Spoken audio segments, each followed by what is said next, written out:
Hello everyone, my name is Nisha Pillai. I'll be explaining a case study based on going beyond the label. Is a eco-friendly shirt really green?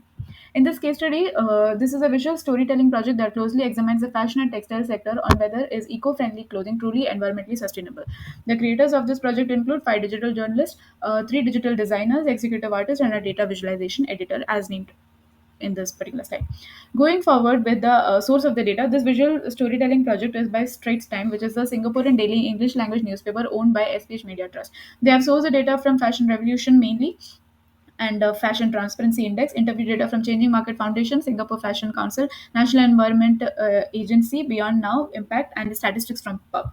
Moving on to what tools were used in this particular project, the data with respect to the software tools were unavailable. However, we can infer that the visualization tools included textual data, life cycle diagram, bar graphs, trend line graphs, uh, real images of environment impact, and stat charts. However, the most attractive feature of the project was the stop motion element, as we see over here.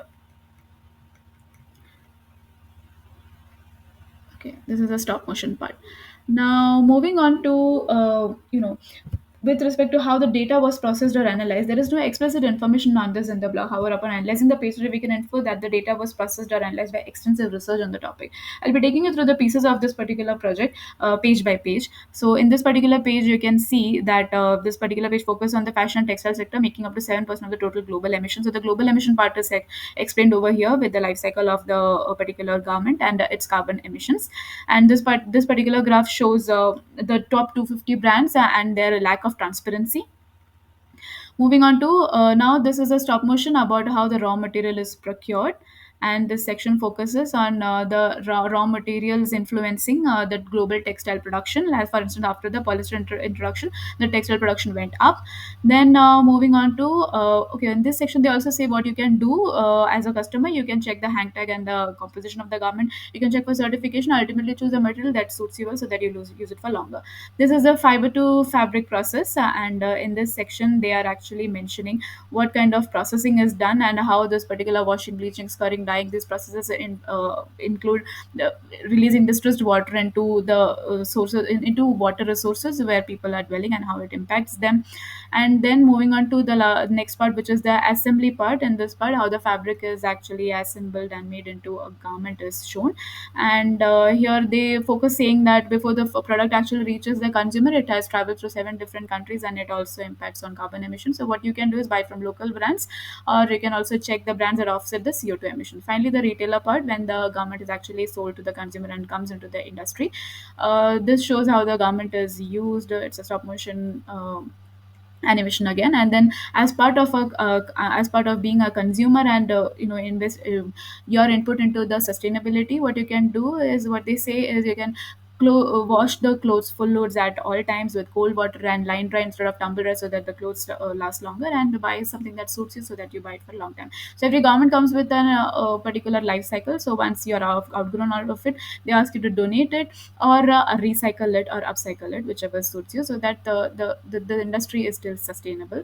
These are the certain real-time pictures of how Singapore actually upscales the used and old garment products and the workshops that they take over. And finally, they have a luxury resale platform where they actually sell the used products. So this website more or less gives you a complete gist of it. This was how the data process. Now the key takeaways from this is that the pressure is increasing on the retailers to adopt greener practices due to growing consumer awareness. So that's an environment impact. And due to the transparency in fashion industry is lacking, so the brand often provides limited information about their social and environmental policies and practices. The article emphasizes on the carbon footprint and emission reduction. And another key takeaway is consumer impact by consciously consumption and such as buying locally and supporting brands with sustainable initiatives. Article discusses the difficulties in recycling the textile, especially when they are made from a blend of different fibers.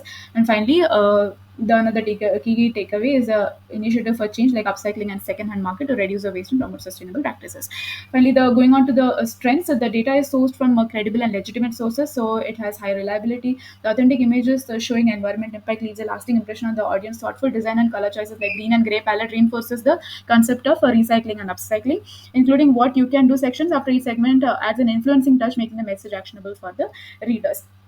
Now, an interesting observation was the usage of innovative stop motion graphics to narrate the data as a story, making the article more compelling for the readers. Moving on to the weakness, the article nowhere had a mention about how the data was processed or the software tools that were used, and there was a limited regional focus since the article predominantly focused on Singapore, lacking a broader global perspective. A potential improvement could be to include a variety of visualization for statistical inferences, incorporating additional formats like pie chart or donut chart, and particularly illustrating the percentage shares. Finally, concluding the presentation, I would like to quote Ms. Tham when she said, "A simple 5-minute job can actually extend the life cycle of a garment to see garments as a resource instead of easily disposable items." Thank you.